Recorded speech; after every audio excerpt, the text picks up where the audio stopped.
À la une, la mobilisation des surveillants pénitentiaires de Ducos a repris ce matin. Marie-France Toul, Claude Lise et Serge Letchimy se sont rendus sur place. Les élus entendent user de leurs fonctions pour faire remonter à la ministre de l'Intérieur les spécificités de la prison de Ducos.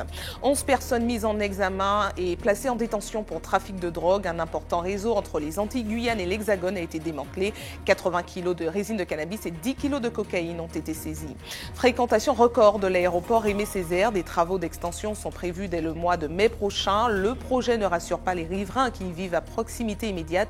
France Taudiard, président du directoire de la SAMAC, sera notre invité. Enfin, les Toulonnais ont remporté la 4e étape du Martinique-Qatar d'aujourd'hui. Un duo qui domine littéralement cette 5e édition. Le tandem Orient-Gâté a toutes les chances de remporter cette compétition. Bonsoir à tous, heureuse de vous retrouver dans cette tranche info que vous pouvez suivre en direct sur Facebook. Nous commençons tout de suite avec cette marche rouge pour dire stop aux violences conjugales. Le rendez-vous a été fixé ce soir 18h sur la place de la mairie de Ducos. Les participants sont toujours sur place et nous retrouvons Alizé Mitran en direct de Ducos. Alizé, bonsoir. Voilà une heure que le rendez-vous était donné. Que se passe-t-il autour de vous maintenant ?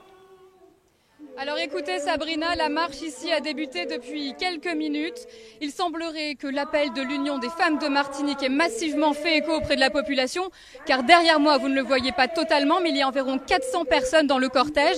Et je suis justement avec Rita Bonheur, la présidente de l'Union des femmes de Martinique. Rita Bonheur, expliquez-nous tout d'abord le ton de cette marche ce soir, car vous marchez en rouge cette fois. Oui, c'est une marche de colère, c'est une marche de révolte. C'est une marche pour dire que nous en avons assez, que des femmes souffrent dans ce pays et que nous pensons que nous pouvons développer ensemble, femmes, hommes, associations, mais aussi politiques, développer la prévention, développer l'éducation, développer les actions pour que effectivement ça ne se reproduise plus. Jessica a été la 29e femme depuis 1998, c'est 29 femmes de trop. Et à côté de ces femmes qui ont été tuées, il y a des centaines de femmes qui, au jour le jour, souffrent dans ces violences dont beaucoup n'osent toujours pas parler. Donc aujourd'hui, nous avons voulu marquer le coup avec cette marche en rouge. Et justement, vous le disiez, il y a de plus en plus de femmes victimes de violences conjugales. Vous pensiez à quelles actions en particulier pour endiguer ce phénomène? Il faut développer la prévention, il faut développer la formation, il faut que les politiques, même au sein de leur collectivité locale, même fassent aussi des actions de prévention. Ce sont souvent les plus gros employeurs de l'île. Eh bien, au sein même de leurs agents, il y a la société, il y a des femmes victimes de violences, il y a peut-être des hommes violents. Donc il faut donner un signal fort pour qu'aujourd'hui, à la fois, les femmes sentent qu'elles peuvent parler, que ce soit au travail, que ce soit dans la rue, que ce soit auprès de leurs collègues et de leurs amis, mais aussi que les hommes auteurs de violences sentent qu'il y a une pression autour d'eux et qu'ils vont arrêter ces actes lâches également qu'ils mènent souvent dans l'ombre de la maison. Donc là, le cortège continue. Nous allons jusqu'où ? Eh bien, nous allons jusqu'à l'association La Canne, dont Jessica était membre. Voilà, parce qu'elle a vécu ici à Ducos. Beaucoup de gens la connaissent. C'était une femme qui a été décrite comme quelqu'un de volontaire, qui essayait de se débrouiller dans la vie. Voilà, la qualité du direct était compliquée à terminer. Alors, dans le reste de l'actualité, la mobilisation des surveillants pénitentiaires de Ducos a repris aujourd'hui après une journée de suspension. Toujours en écho au mouvement national, les agents attendent des garanties de la part de la ministre de la Justice. Les réponses données sont pour l'instant, selon eux, insatisfaisantes. La tension est à nouveau montée d'un cran. Aujourd'hui, Claude Lise, Marie-France Toul et Serge Letchimy se sont rendus sur place grâce à leur statut d'élus et de parlementaires. Ils espèrent pouvoir faire prendre conscience à la ministre des spécificités de notre territoire. Voyez les précisions recueillies par Alizé Lutran et Guy Raphaël René. La ministre, elle a annoncé, pour vous dire, une prime pour l'agression. On pourrait penser finalement, ça concernerait à peu près 10 000 surveillants. On pourrait penser finalement que si on veut se faire un salaire décent, eh bien, on a tout intérêt à demander la mutation dans les établissements concernés. Ce qui est tout à fait une injustice, une insulte pour l'ensemble du personnel pénitentiaire. Tout ce qui est prime de nuit, tout ce qui est emploi et tout ça, elle ne veut pas bouger dessus. Donc moi je pense que les vrais problèmes ne sont pas pris en compte. Il y a vraiment une méconnaissance des difficultés sur le terrain. Il faut revoir la copie. Je considère qu'un tel mouvement conduit nécessairement à un dialogue. Donc pour moi, la première chose qu'il faut faire, c'est que les parlementaires, l'autorité de l'État et les élus qui le souhaitent puissent se retrouver ensemble, quelque part, ça peut être à la préfecture ou ailleurs, pour discuter avec, pour voir les revendications. C'est un acte, pour moi, de démarche simple, de respect et de cohésion. Je pense que c'est suivi, c'est quand même le ministère de la Justice, mais je n'ai pas du tout le sentiment qu'il y a une prise de conscience. Et s'il faut une prise de conscience, il faut absolument qu'il y ait une mobilisation qui ne soit pas seulement le mouvement syndical, dans la paix et dans la compréhension, dans le dialogue. Je ne souhaite pas de violence, moi, mais qu'on puisse remonter, nous aussi, clairement, ces revendications. Et malgré les tensions, les affaires judiciaires continuent. Le procureur de la République a donné une conférence de presse ce matin pour annoncer le démantèlement d'un vaste trafic de drogue impliquant la Martinique, la Guyane, la Guadeloupe et l'Hexagone. En tout, ce sont 80 kilos de résine de cannabis et 10 kilos de cocaïne qui ont été saisis. L'enquête a duré 4 mois, d'octobre dernier à mi-janvier. 40 enquêteurs ont été mobilisés sur le dossier. 11 personnes en tout ont été mises en examen et placées en détention provisoire. Voyez les précisions recueillies par Alizé Lutran et Guy Raphaël René. Ce dossier débute avec l'interpellation de 2 individus qui arrivaient ici en Martinique, chacun étant en possession de bagages contenant au total 40 kilos de résine de cannabis. À la suite de cela, la juridiction interrégionale spécialisée, la JIRS, donc de Fort-de-France, se saisit du dossier et confie les investigations à l'antenne au CERTIS. Ici, les investigations démontrent qu'il y a un lien entre ces différentes mules et un lien qui permet de remonter sur un réseau qui est structuré, un réseau qui est organisé, et de telle sorte que le 15 janvier, il est décidé de procéder à une vaste opération à l'issue de laquelle au total 7 personnes ont pu être interpellées, et parmi ces 7 personnes interpellées, nous avons à la fois quelques personnes qui avaient un rôle secondaire, mais surtout d'autres personnes qui avaient un véritable rôle d'organisation dans le cadre de ce trafic.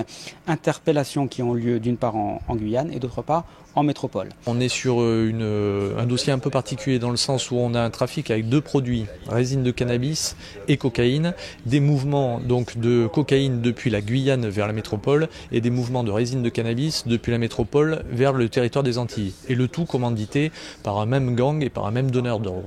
Ce qui a été inattendu, c'est que la veille du déclenchement donc, de la phase d'interpellation, le principal commanditaire a été abattu sur Cayenne dans un quartier sensible et dans des circonstances qui s'apparentent à un règlement de compte entre trafiquants de stupes. Depuis la création du détachement au CERTIS sur Cayenne, c'est 4 ou 5 réseaux qui ont été démantelés, des réseaux bien structurés, importants. Je suis très fier du travail des enquêteurs parce qu'ils arrivent d'une part à absorber le volume des passeurs qui sont interceptés à l'aéroport et qui sont traités après judiciairement par le détachement. On parle quand même de 365 mules qui ont été interceptées cette année, dont 145 incorporées. Donc c'est un volume très important et on parvient quand même à démanteler des réseaux, c'est-à-dire à agir quand même durablement dans la lutte contre le trafic de stupes implanté sur Guyane. Voilà. En bref, les élections municipales de Sainte-Marie ont été officiellement validées aujourd'hui. Le recours déposé par le collectif d'habitants dénonçant des irrégularités a été jugé irrecevable. Pour rappel, la requête du collectif avait été analysée ce mardi et la décision a donc été rendue aujourd'hui.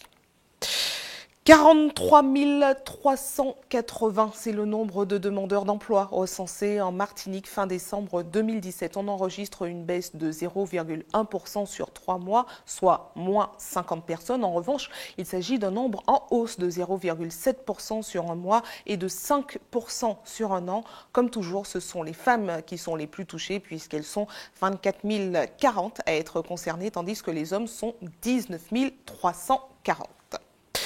L'aéroport Aimé Césaire se porte bien, même très bien, puisqu'on enregistre des taux records de fréquentation. Un projet d'extension est d'ailleurs en cours et pour en parler, nous recevons France Taudiard, président du directoire de la SAMAC. Bonsoir à vous. Bonsoir. Merci d'avoir accepté notre invitation. Alors, le nombre de passagers est en constante augmentation d'année en année, plus 4,40% en 2017 par rapport à 2016 et plus 22% en 20 ans. Alors, comment peut-on interpréter ces chiffres? Est-ce que ça veut dire que la Martinique est de plus en plus attractive ou ce sont les Martiniquais qui voyagent de plus en plus? Il y a des deux. Il y a les deux. D'abord, il faut dire que c'est le fruit de travail que nous avons commencé depuis 5 ans, depuis que nous sommes donc société de droit privé qui gère l'aéroport, la SAMAC. Et c'est un travail que nous faisons en concertation étroite avec le comité martiniquais du tourisme. Nous avons compris que le tourisme est l'un des secteurs, si ce n'est le secteur, j'allais dire, prioritaire, en tout cas celui qui porte le plus de croissance en Martinique, de création de valeur et de création d'emplois. Et nous avons donc décidé, avec le comité martiniquais du tourisme, d'aller à la recherche de lignes nouvelles, d'aller à la recherche de compagnies nouvelles pour nourrir le développement du tourisme, qui est une des composantes, comme je l'ai dit, importantes de notre économie dans notre pays. Donc, nous avons d'abord mis en place donc une équipe chez nous, à la SAMAC, pour aller rechercher des liaisons nouvelles et des compagnies nouvelles, j'allais dire, sur tous les marchés. D'abord sur le marché français, et notamment le marché de province. On a été entendu. Vous avez vu que XL Airways ouvre plus de 6 liaisons donc, de province. Avec les provinces, parce qu'il y a beaucoup de passagers de provinciaux qui trouvent que c'est compliqué et difficile de passer par Paris. Donc là, on a une augmentation donc, du volume provenance de la France. Deuxième marché, c'est le marché européen.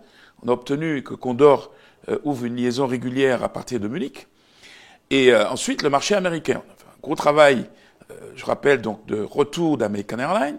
On est allé chercher la norvégienne, qui dessert chez nous à partir de 3 villes, New York, Fort Lauderdale et Providence, entre Boston et Washington, du mois de novembre jusqu'au mois de mars, voire peut-être même un peu avril. Air Canada intensifie ses rotations également donc sur le Canada. Et puis la Caraïbe qui se développe également. C'est important d'avoir un aéroport très attractif justement pour démarcher ces compagnies? Alors, d'abord, c'est une destination. Je dis, le tourisme, on ne promeut pas l'aéroport. Le tourisme, et c'est l'affaire d'ailleurs, d'abord, je l'espère, de tous les Martiniquais et des institutions qui gèrent le tourisme en Martinique. Donc, c'est d'abord l'attractivité d'une destination. Et donc, il faut des outils pour pouvoir accompagner ce développement. Et l'aéroport est d'un des outils qui permet de développer donc, et d'augmenter le nombre de touristes, de visiteurs. Et c'est aussi donc un moyen pour les Martiniquais d'aller presque où ils veulent, quand ils veulent. D'où notre slogan d'ouvrir le ciel de la Martinique au monde. Donc c'est ça qui fait qu'il y a aujourd'hui une telle croissance. Donc il y a un gros travail de fait par nos équipes et les équipes du comité martiniquais du tourisme pour faire de la croissance et amener plus de touristes et créer de la valeur et créer de l'emploi en Martinique. Alors justement, tout va tellement bien que vous prévoyez d'agrandir l'aéroport, un projet d'extension qui débutera en mai. À ce sujet, une réunion de quartier entre la SAMAC et des riverains du quartier Bac et Fontpanier à Ducos. Et vous allez le voir, cette réunion a eu lieu et les habitants ont un avis plutôt mitigé sur ces futures extensions. On regarde le reportage de Loïc Régis. Installée ici depuis 50 ans, Jacqueline a encore du mal à s'habituer au bruit des avions. Alors forcément, quand on lui parle d'extension de l'aéroport ou d'augmentation des vols, pour elle, c'est une mauvaise chose. C'est le bruit de l'avion, surtout. C'est le bruit. Parce que quand l'avion passe, vous voyez l'aéroport. L'avion, aussitôt levé, c'est sur la maison que ça passe. C'est du bruit, on ne peut pas parler, on ne peut pas regarder la télé. Si on est au téléphone, on doit arrêter. Il n'y a pas moyen.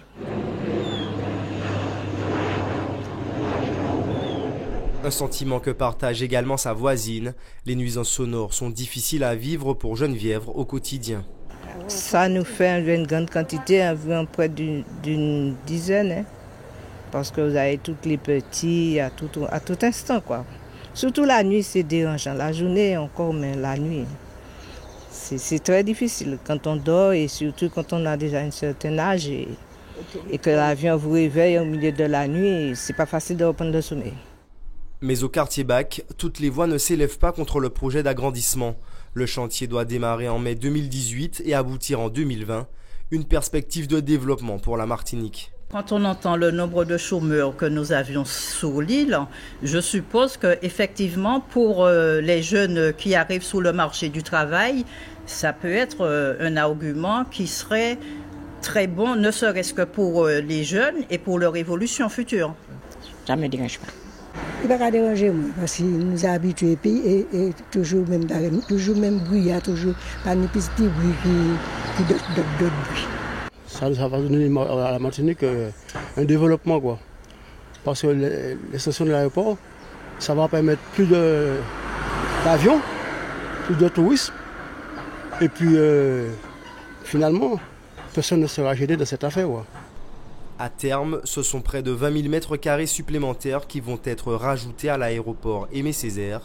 Des infrastructures qui répondent à une hausse de la fréquentation de la destination Martinique sur les dernières années.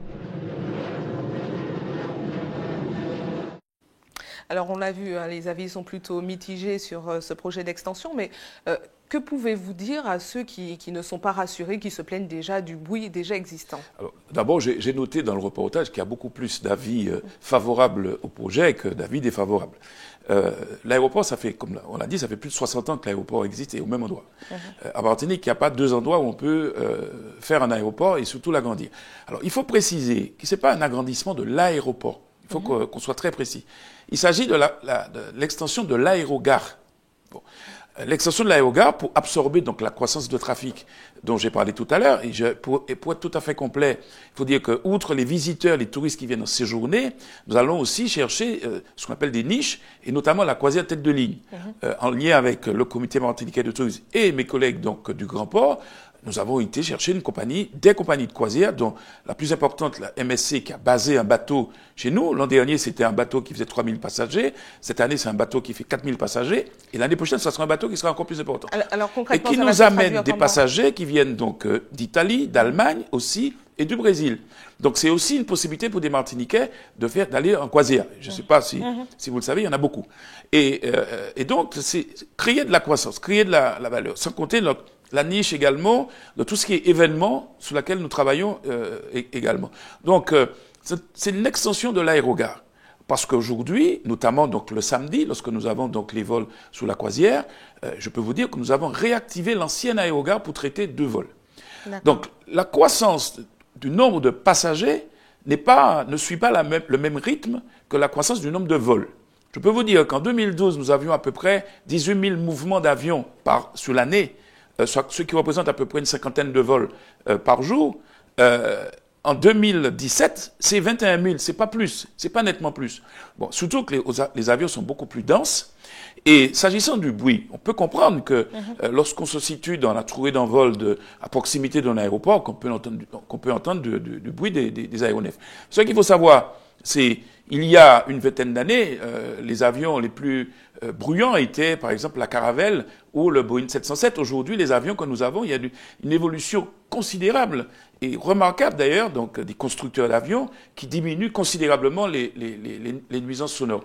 Il y en aura toujours. C'est pour ça que il y a 2 documents qui doivent être élaborés, en tout cas actualisés, sur notre aéroport. Il s'agit, comme sur tous les aéroports d'ailleurs, il s'agit du plan d'exposition au bruit, qui est un document qui indique les zones les plus touchées où le niveau sonore est le plus important. Et ce document-là impacte le plan local d'urbanisme de la ville, les villes environnantes, en l'occurrence du COS. C'est un document qui date de 80, le dernier date de 99 plus précisément, et il était basé sur les avions critiques dont le niveau sonore, à cette époque-là, était beaucoup plus important qu'aujourd'hui. Donc, nous avons contacté donc, les services de l'aviation civile qui ont la charge d'actualisation donc, de ce document.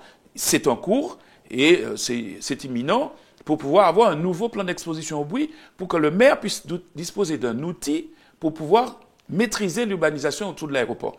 Et le deuxième document, pour être tout à fait complet, c'est le plan de gêne sonore.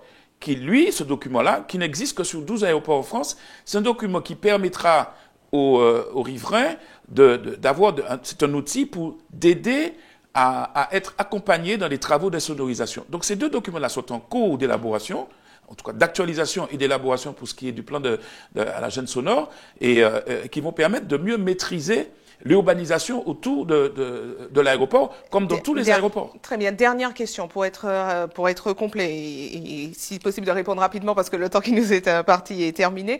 Est-ce que c'est une bonne nouvelle pour les professionnels du BTP de Martinique? Est-ce que ce seront des chantiers qui seront confiés aux professionnels du BTP locaux? Alors, nous avons un programme d'investissement sur les 5 ans qui a commencé depuis 2015 jusqu'à 2020 de plus de 123 millions d'euros, avec plusieurs opérations. On a changé les passerelles, on a construit une centrale de secours d'énergie donc nouvelle. On a construit une centrale de production de froid pour la climatisation nouvelle. On a construit des aires de stationnement avions supplémentaires. Et là, on va construire donc les extensions de l'aérogare. On va construire 20 000 m² de plancher. Il est fort à parier que beaucoup d'entreprises donc martiniquaises vont trouver leur part dans la construction de cette extension du bâtiment. En tout cas, c'est notre souhait et ça sera le cas. Et je pense, pour répondre précisément à votre question, à ma connaissance, c'est l'un des principaux chantiers en Martinique au moment où nous parlons. Très bien, donc c'est une bonne nouvelle pour les professionnels du BTP. Je pense que c'est une bonne nouvelle pour les professionnels du BTP. Merci à vous d'avoir répondu à nos questions. Merci de m'avoir accueilli. Et en bref, toujours concernant les grands projets de l'île, mais par contre on parle du transport, le président de l'Espace Sud a déclaré par communiqué soutenir la demande formulée par le président de Martinique Transport, Alfred Marie-Jeanne, d'une clarification des coûts évoqués par la CFTU pour l'exploitation des BHNS. Il a également indiqué qu'on ne saurait demander aux contribuables du Sud de financer outre mesure un réseau desservant 4 communes de Martinique et qu'une augmentation de la participation de la communauté de l'Espace Sud au budget de Martinique Transport n'était donc pas possible. Restez avec nous à suivre dans cette édition. Nous parlerons du CHU de Guadeloupe qui semble être au cœur d'une grosse crise. Les urgences ne rouvriront pas alors que l'hôpital de campagne fermera ses portes lundi prochain. Les ateliers des États généraux se poursuivent en Guyane. Ils ne rencontrent pas beaucoup de succès mais permettent aux rares présents de débattre sur des sujets importants. Et puis nous parlerons également de l'exposition Atmosphère onirique de Ghislaine Tisserand à découvrir à la galerie L'Art, le Vin et vous à Ducos. Je vous le disais, partons tout de suite en Guadeloupe avec cette crise qui enfle au sein du CHU de Pointe-à-Pitre. Le personnel du laboratoire exerce toujours son droit de retrait. La direction a finalement renoncé à la réouverture des urgences alors que l'hôpital de campagne fermera ses portes lundi prochain. La question se pose alors, la réouverture du CHU a-t-elle été prématurée? Voyez quelques éléments de réponse avec Karen Diama. Devant le nombre incessant de mésaventures que rencontre le centre hospitalier universitaire, une question persiste. Le CHU a-t-il été rouvert prématurément ? Non, pas du tout. C'est-à-dire que nous avons vu avec les différentes sociétés la maîtrise d'œuvre pour caler ce calendrier. Il paraissait faisable, mais aujourd'hui, vous savez, il y a quand même des découvertes d'éléments assez lourds parce qu'on se trouve non loin de la zone qui a été incendiée. Donc il a fallu dévoyer l'ensemble des réseaux, puisque tous les réseaux des urgences passaient par ces locaux-là. Donc il faut complètement les dévoyer, déshumidifier aussi toutes ces pièces qui ont reçu de l'eau et aussi en profiter pour remettre un petit coup de peinture, parce que chacun connaît l'état des urgences du CHU. Pour le comité d'hygiène, de sécurité et des conditions de travail, le centre hospitalier ne permet toujours pas en l'état d'accueillir une quelconque activité. C'était prématuré parce que d'autant plus qu'il manquait beaucoup de rapports des commissions de sécurité ainsi que des rapports concernant l'état du bâtiment. Des recommandations ont été faites pour l'ouverture par le CHSCT qui n'ont pas été respectées, ce qui fait que le personnel est rentré rapidement dans les lieux sans ces recommandations, qui fait qu'aujourd'hui on assiste à des droits de retrait du personnel comme au laboratoire. Même son de cloche pour l'UTS-UGTG, qui prônait depuis bien longtemps la réhabilitation des bâtiments du CHU. C'est vrai qu'il a fait pression, il a continué à faire pression pour intégrer le CHU. Et là aussi, l'hôpital a profité des situations difficiles là, ça pour ouvrir le CHU. Nous avons bien dit dans les conditions de précipité, parce que le SDIS qui a un avis technique à la demande du préfet régulièrement a dit qu'il n'est pas autorisé à réouverture des services quand on le public. Parce qu'effectivement, les conditions de sécurité, notamment de couvre-feu, le système de désenfumage part au point et que le CHU fait des travaux avant. Ça nous a réclamé depuis des années avant. Ça, normalement, qu'il y ait un financement en place. Dans tous les cas, dès lundi, l'hôpital de campagne cessera son activité de soins. Ainsi, l'accueil des urgences se fera à la place des consultations externes. Et aujourd'hui, le CHU doit bien évidemment prendre le relais. Nous avons été prévenus de longue date. Néanmoins, les travaux que nous avions prévus dans le site actuel, le site habituel des urgences, ne sont pas terminés parce qu'ils sont beaucoup plus lourds que ce que nous avions prévu. Et donc une solution transitoire, provisoire, a été recherchée et nous l'avons trouvée, accessible au niveau du rez-de-chaussée, des consultations et du parking de la maternité du site actuel du CHU. À partir de ce lundi, pour prendre le relais, les organisations et les différents aménagements sont en cours actuellement et nous souhaitons voir bien évidemment opérationnelles ces urgences dès lundi pour accueillir la population guadeloupéenne et assurer la continuité des soins. Le centre hospitalier espère réouvrir fin février 2018 les urgences adultes dans leurs locaux habituels. Direction la Guyane où les états généraux se sont poursuivis tard hier soir. Des ateliers organisés à Matoury qui ont eu un succès très mitigé. Les rares Guyanais qui avaient fait le déplacement ont tout de même pu longuement échanger avec les instances. Voyez ce reportage de Jonathan Lariot. Vous savez si oui ou non, la Guyane méritait l'assistanat. L'ambiance d'hier soir à Matoury était électrisante. Il faut vous poser des questions.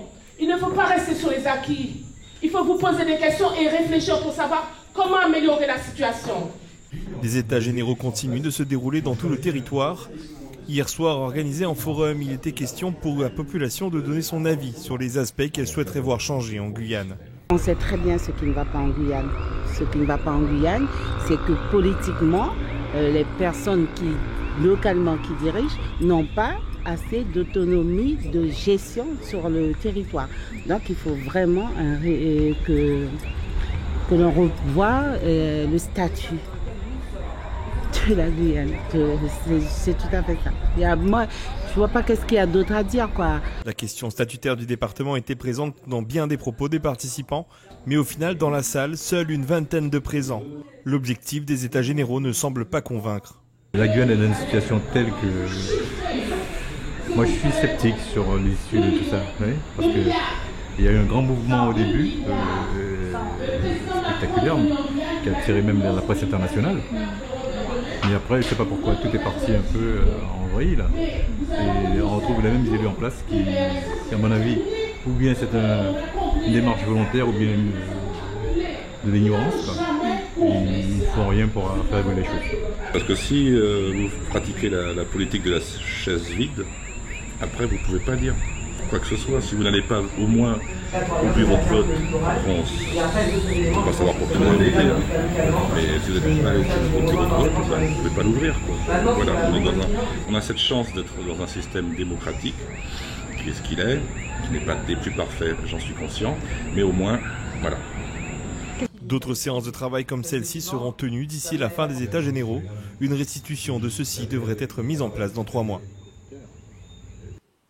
De retour en Martinique avec la signature d'une convention tripartite entre le groupement des artisans d'art de la Martinique, la Chambre des métiers de l'artisanat et la ville de Fort-de-France. Ce matin, à l'hôtel de ville, il s'agit d'un partenariat pour mettre en avant les artisans martiniquais dans les rues du centre-ville, un moyen d'avoir plus de dynamisme au cœur de Foyal. Le projet qui en est encore à ses débuts devrait porter ses fruits dans les mois et années à venir. Voyez les précisions recueillies par Loïc Régis. Nous sommes à nos balbutiements, vraiment tout était à faire. Là, on a posé une première pierre, mais le chemin va être long. Et comme je l'ai dit tout à l'heure, nous sommes motivés, nous avons des partenaires de qualité et nous avons une volonté commune, ce qui est le plus important. Le premier projet, c'est créer à la rue Garnier-Pagès une rue des artisans d'art. Tout ça, ça prend du temps. Et aujourd'hui, nous allons passer à la phase opérationnelle.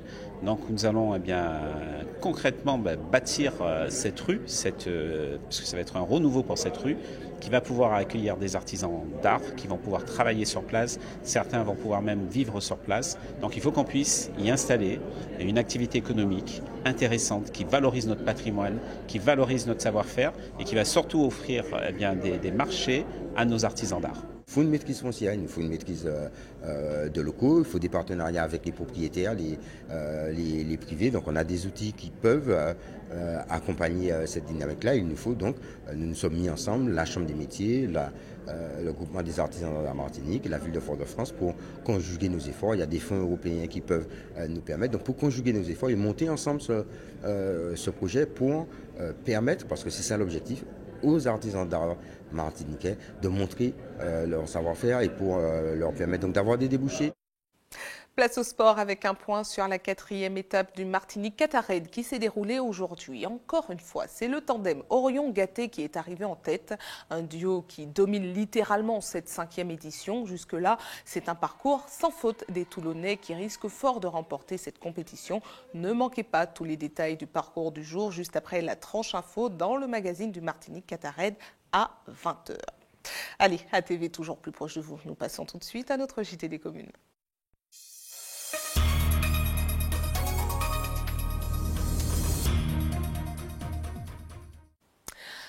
Atmosphère onirique, c'est le titre de l'exposition de Ghislaine Tisserand à découvrir à la galerie L'Art, le Vin et vous à Ducos. Une vingtaine de toiles à apprécier jusqu'au 31 janvier prochain. Hubert Bornil et Johan Boulard vous proposent une visite guidée. Regardez. C'est dans une ambiance très particulière que je découvre les œuvres de Ghislaine Tisserand, une vingtaine de tableaux. Là, je suis un peu tombé d'amour pour cette toile avec ce travail de profondeur. Dans ces peintures, on retrouve une atmosphère de rêve, une ambiance flottante, comme elle aime à le dire.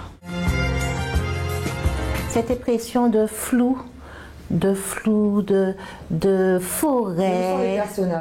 La peinture de Gistis, nom d'artiste de la plasticienne, respire la vie, le rêve, le subtil. Une vingtaine de toiles dans le pur style de cette femme qui épousa l'art il y a maintenant une trentaine d'années. Elle a peint Césaire ou encore Alicaire.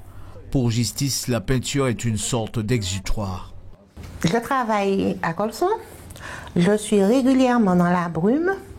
Alors, à 2h du matin, nous sommes envahis de nuages. Et moi qui suis d'une personnalité toujours dans les nuages, j'étais un petit peu en dérision avec moi-même. Atmosphère onirique, titre de l'exposition, c'est une sorte de fiction organisée afin de déclencher une émotion. J'utilise de la fibre de coco, du sable et du carton. Parce que j'aime beaucoup la matière, j'aime beaucoup le toucher. Je considère qu'un tableau, ça se touche. J'ai toujours tendance, même quand je vais voir des expositions, aux grandes dames des artistes, j'aime toucher, j'aime ressentir les choses. Si j'étais aveugle, peut-être que ça aurait été particulier. Eh bien voilà, c'est là-dessus qu'on se quitte sur Résurgence. Ce tableau-là dit tout sur la technique de Gistis. Vraiment, c'est une dame à découvrir. C'est jusqu'au 31 janvier. Information pratique avant de refermer cette édition à l'attention de ceux qui souhaitent faire un don de sang demain. Notez qu'un camion de l'EFS sera stationné de 13h à 18h sur le parking de la Grande Récré de Bureau-Vallée à Cocotte-du-Cos. Et comme chaque jour ouvré, une équipe sera également à votre disposition de 9h à 16h à la maison du don au CHU. Pierre Zobda Kitman au quartier Laménard à Fort-de-France. Et c'est la fin de votre journal local et régional. Mais ne bougez pas, la tranche info continue. On se retrouve dans une poignée de secondes avec Régine Germani en Tchèque. A tout de suite.